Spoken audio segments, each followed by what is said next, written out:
From NewsNation headquarters, this is NewsNation Prime. And still ahead on NewsNation Prime, new data revealing one common thing American infants often do at home that can lead to outbursts and anger. Stay with us. We turn to important health headlines now. We are tracking an Mpox outbreak, as well as more than half of U.S. states now showing high levels of COVID. The question, how many weeks away are we from a booster that works on this strain, and will anyone take it? And also a headline important for American families: what happens to our infants when they're plopped down in front of a screen? Let's start with Mpox. The WHO now declaring it a global emergency. You may not have heard about it in a while, but now outbreaks are being seen across Africa. A new strain of Mpox found in a man in Sweden who recently traveled to Africa.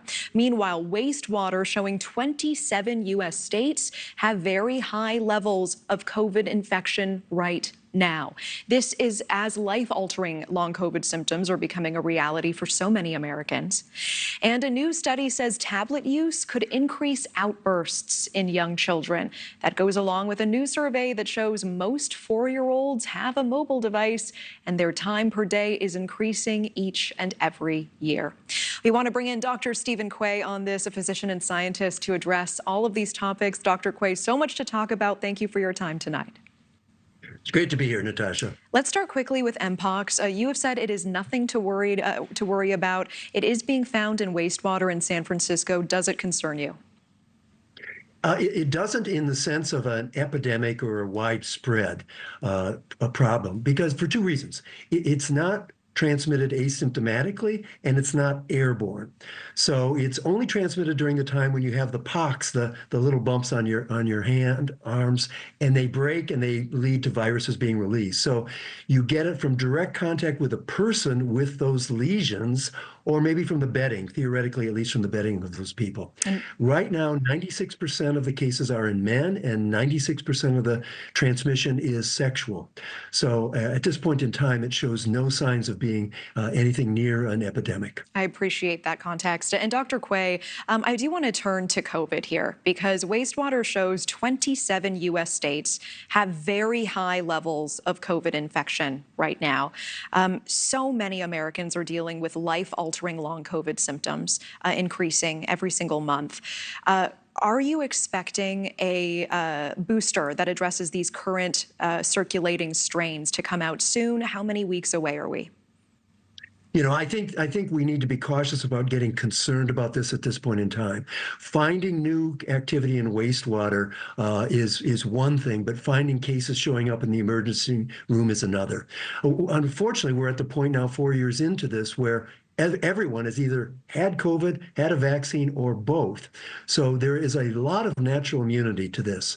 The virus, while getting more transmissible with each new variant, is getting less lethal or pathogenic. So at this point in time, I wouldn't worry about it. I am concerned about talk about the new vaccine, and I think, look, don't get your health care from a guy on television or the internet. Go to your healthcare provider. But if you're thinking about getting vaccinated, you should really talk to them about this concept of tolerance, because we now know that after 4 vaccines, the body gets tolerated to the COVID and actually treats it as its own.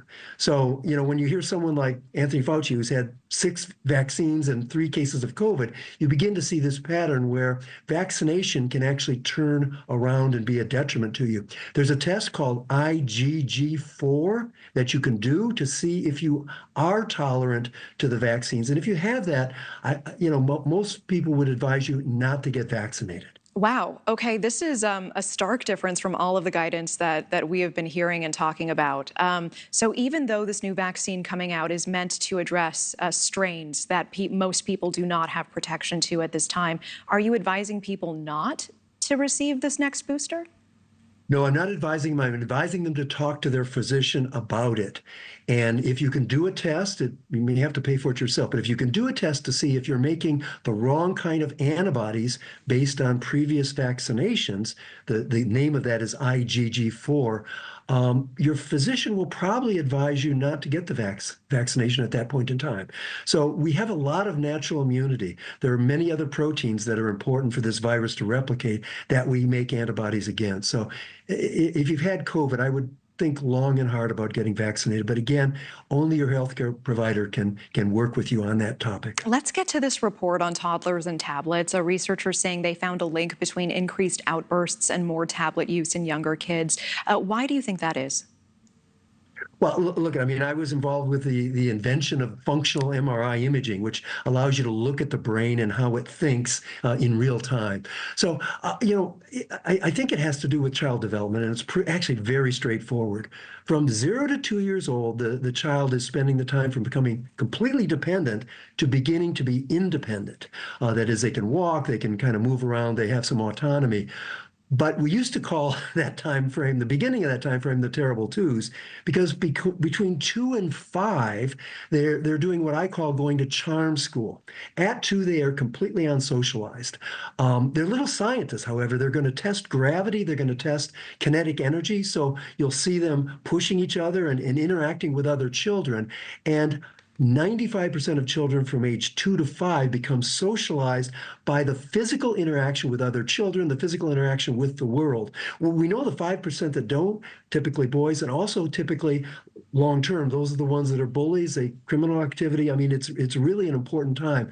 So if you don't send them to charm school by putting them into the physical world between 2 and 5, they show up at 5 and they are not socialized, you have a lot of problems. So every hour you put them on a tablet is 1 hour that they're not being a scientist and learning how the physical world works, interacting, punching other kids and maybe getting punched back, in this 2-year-old fashion of it. So it's kind of obvious when you think of it in those terms, but that time frame is really important. Charm school for your kids. Think about it. Don't let them show up at 5 and not be socialized. All right, Dr. Stephen Quay, appreciate your time. Thank you.